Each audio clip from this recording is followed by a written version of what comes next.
So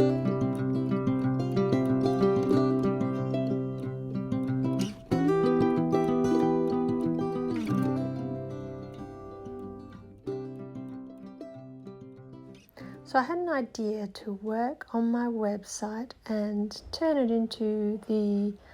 hub of all my social media accounts, because I got a few social media accounts and I never know which one to post on, or any day I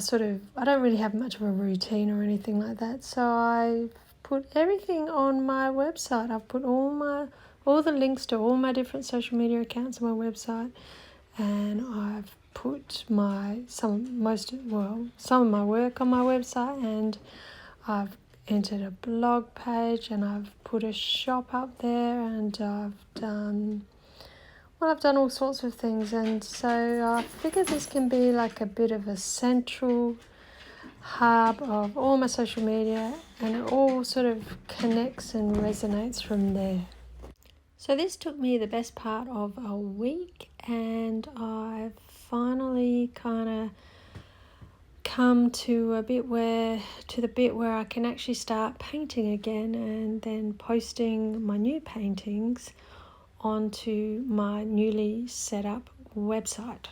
So the next thing I need to do is figure out if I can post on my website and share it to a particular social media page, so it shows up as not a link to my website, but just a post on that page. And I don't know if I can do that or not, but I think I can, but I've got to figure that one out, which is why I'm doing this little painting of an Australian cockatiel, which I'm painting especially for my shop page on my website. And I want to I'm going to post this little video to YouTube, and then I want to share the image to Instagram, and I think that's about the extent. And write a blog post and have that for the record.